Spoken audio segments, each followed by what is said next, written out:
Hello and welcome back to our channel. आज के इस वीडियो में हम बात करने वाले हैं समुद्र के तो ऐसे राजाओं के बारे में जो पूरे ओशन को रूल करते हैं, और साथ ही इन दोनों के बीच एक बैटल कंपैरिजन करेंगे और जानेंगे कि दोनों में से ज्यादा पावरफुल कौन है। जहां एक तरफ हमारे पास है डीसी यूनिवर्स से एक्वामैन एंड दूसरी तरफ मार्वल यूनिवर्स से नेमोर। तो वीडियो में आगे बढ़ने से पहले अगर आप हमारे चैनल पर नए हैं तो सब्सक्राइब करें और बेल आइकन को प्रेस करें ताकि ऐसे ही सुपर वर्ल्ड के सुपर वीडियो आप तक सबसे पहले पहुंच सके। तो बिना किसी देरी के चलिए इस बैटल वीडियो को स्टार्ट करते हैं। तो सबसे पहले हम बात करेंगे एक्वामैन के बारे में। एक्वामैन एटलांटिस का किंग है जो कि हाफ ह्यूमन और हाफ एटलांटियस है, और इसीलिए ये बाकी के एटलांटियस से ज्यादा पावरफुल है। एक्वामैन डीसी यूनिवर्स के पावरफुल सुपर हीरो होने के साथ साथ जस्टिस लीग का एक इम्पोर्टेंट मेंबर भी है। एक्वामैन की बॉडी इतनी ज्यादा स्ट्रॉन्ग है कि ये ओशियन के डीपेस्ट प्रेशर को भी झेल सकता है। एक्वामैन पानी के अंदर बहुत तेजी से स्विम कर सकता है जिसकी स्पीड मैक 5 से भी तेज है, मगर ये सिर्फ पानी के अंदर ही, सरफेस पे नहीं। एक्वामैन की फिजिकल स्ट्रेंथ भी बहुत ज्यादा है, जिसने एक्वामैन मूवी के अंदर एक बड़ी सी सबमरीन जिसका वेट लगभग 5 लाख टन होता है उसको अपने हाथ से लिफ्ट करके पानी के ऊपर लाया था। एक्वामैन की ड्यूरेबिलिटी इतनी ज्यादा है कि इस पर बुलेट्स एंड हैवी ब्लास्ट का भी कोई असर नहीं होता। एंड डीसी कॉमिक्स में एक बार ये लावा के अंदर से स्विम करके निकल गया था और इसके बॉडी पे कुछ नहीं हुआ था। इसके साथ ये हल्क के जैसे हाई जंप भी लगा सकता है। एक्वामैन का हीलिंग फैक्टर भी कमाल का है, जो अपने बड़े से बड़े इंजरीज को बहुत ही जल्दी हील कर लेता है। एंड इसका हीलिंग फैक्टर पूरे एटलांटियस में सबसे ज्यादा है। एंड एक्वामैन मूवी के अंदर हमने देखा था कि इस पर ब्लैक मांडा के लेजर का भी कोई असर नहीं होता, जो कि सुपरमैन के हिट विजन जैसा है। अब बात कर लेते हैं एक्वामैन की वेपन ट्राइडेंट के बारे में। ट्राइडेंट बहुत ही पुराना एटलांटियस वेपन है जिसे एटलांटियस के किंग एटलन ने बनाया था। एंड एटलन ने इसे ओशन के गहराइयों में छुपा दिया। ट्राइडेंट का यूज सिर्फ वही कर सकता है जो इसके काबिल हो, और एक्वामैन ने ये साबित किया। ये ट्राइडेंट इसको पावर्स देती है वाटर मैनिपुलेशन की, और साथ ही ये एक्वामैन की स्ट्रेंथ एंड पावर को भी इंक्रीज कर देती है। एंड डीसी कॉमिक्स के अंदर ट्राइडेंट का यूज करके डार्क साइड के एक आंख को भी डैमेज कर दिया था। एक्वामैन ट्राइडेंट से पानी में सुनामी भी ला सकता है एंड फोर्स बिल्ड भी क्रिएट कर सकता है। तो पावर्स एंड ओरिजिन देखने के बाद अब बात कर लेते हैं इसके वीकनेस की। तो अगर लंबे टाइम तक इसे पानी से दूर रखा जाए तो इसकी पावर थोड़ी कम हो जाती है। तो एक्वामैन के बारे में जानने के बाद अब बात कर लेते हैं मार्वल यूनिवर्स के नेमोर के बारे में। तो नेमोर सबसे पहले अपीयर हुआ था 1938 में, जो कि दुनिया के स्टार्टिंग सुपर हीरोज में से एक है। नेमोर अटलांटिक का किंग है और साथ ही मार्वल यूनिवर्स का फर्स्ट म्यूटेंट भी। नेमोर के पिता एक ह्यूमन थे और मदर एक एथलेंटिक। नेमोर हर तरह के अंडर वाटर कंडीशंस को झेल सकता है। नेमोर के पास super human speed, super human strength, super human durability, super human stamina, super human reflexes जैसे पावर्स हैं। नेमोर डीप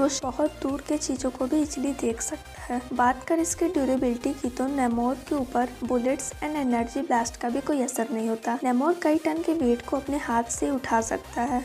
एग्जाम्पल के तौर पर नेमोर मार्वल कॉमिक्स के अंदर एक बड़े से सबमरीन को अपने हाथ से उठा के उसको तोड़ भी चुका है। नेमोर के पैरों में 2 विंग्स लगे हैं जिसके हेल्प से वो इजीली फ्लाई कर पाता है। एंड पानी के अंदर तो इसकी स्पीड एक एयरक्राफ्ट से भी ज्यादा है। मार्वल कॉमिक्स के अंदर नेमोर सेंट्री जैसे पावरफुल सुपर हीरो के मुंह से खून भी निकाल चुका है, जो कि बहुत बड़ी बात है। इसके अलावा नेमोर हल्क के पंचेस भी झेल चुका है और हल्क को पानी के अंदर हरा भी चुका है। एंड एक बार ये यूटोपिया आइलैंड को उठा भी चुका है। नेमोर के पास भी ट्राइडेंट है जिससे वो वाटर को मैनिपुलेट कर सकता है और सुनामी भी ला सकता है, और साथ ही पानी में रह रहे क्रिएचर्स को कंट्रोल भी कर सकता है। नेमोर के पास भी वकांडन की तरह वाइब्रेनियम से बने टेक्नोलॉजी है जिससे वो अलग अलग पानी से बने वेपन्स को क्रिएट कर सकता है। अब बात कर लेते हैं नेमोर की वीकनेस के बारे में। तो एक्वामैन के जैसे ही अगर नेमोर को भी पानी से ज्यादा देर तक दूर रखा जाए तो इसकी पावर्स कम हो जाती है। इसके अलावा नेमोर के अगर सिर पर अटैक किया जाए तो वो कमजोर पड़ जाता है, और नेमोर को जब गुस्सा आता है तो वो फैक्टफुली सोचना बंद कर देता है। नेमोर के साथ अगर किसी गर्म प्लेस पे फाइट की जाए तो वो कमजोर होने लगता है, जैसे कि हमने वकांडा फॉरएवर में देखा था। अब इन दोनों के ओरिजिन्स एंड पावर्स को जानने के बाद बात कर लेते हैं बैटल कंपैरिजन की। तो इन दोनों की पावर्स लगभग सेम ही है और दोनों ही ओशन को रूल करते हैं, लेकिन अगर एक्वामैन